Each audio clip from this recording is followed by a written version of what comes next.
Hello, and today we're going to learn compression. So, compression is a pretty simple concept that it's not that easy understanding. Well, I don't know if it was just me, but for me it was kind of easy to understand it. What I think it makes it difficult, it's actually hearing if it's adding something positive to the sound or you're just destroying it. So, basically today, I'm just going to go through parameters of normal compressor.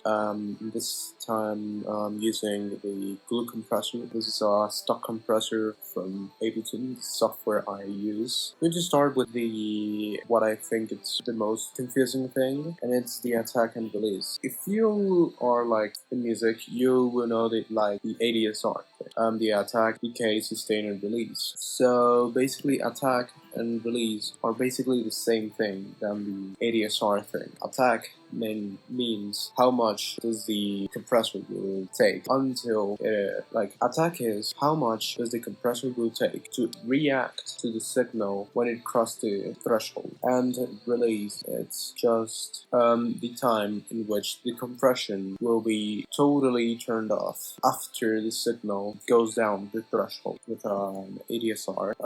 Again, just if you don't know what is ADSR, this is ADSR, attack, decay, sustain, release. So basically the attack compressor is the same thing as this. This would be attack, and release would be this. This is the exact same thing. Just imagine it like this, literally. Like this is the threshold. This means that the compression is actually working, and this is the attack, and this is the release. That's it, basically. Next on the line is ratio. So ratio, imagine it like you have 4 ingredients. Like right now we're on a ratio of 4. Let's say you have 4 ingredients for pancakes. You have like the mixture for pancakes, and you have milk and sugar, and you mix them both. By mixing them, you're creating one food.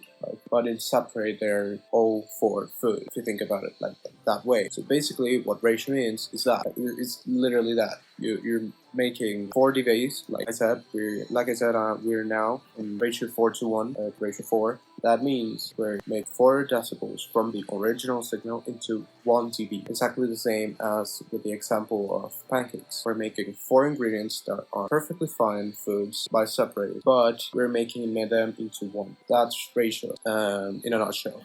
Threshold.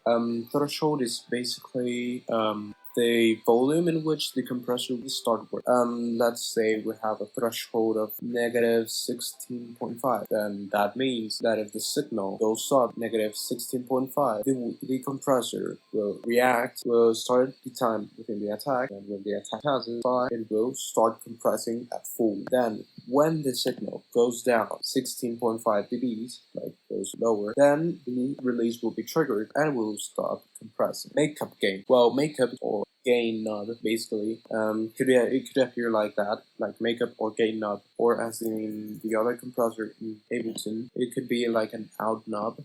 It's just what it is, a gain knob. You could add gain to the process signal, because by compressing you might lose some volume on the signal that you might want to recover. So instead of just add in a utility and do it this way using 2 devices, then you just have this knob really easy, real quick. And that's basically it. This graph here, it just tells you the reduction in decibels. Range just means range. I think I have not seen range in any other compressor except for the glue compressor from Ableton. So I'm going to just explain just for you to know what it is.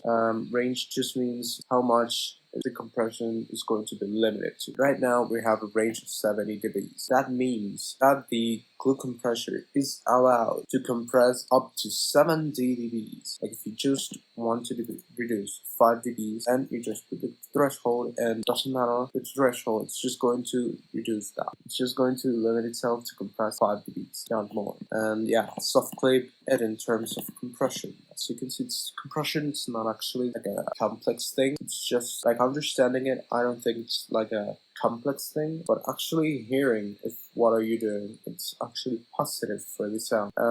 That's where I think the complexity of the process comes in. So yeah, that was a quick video on compression.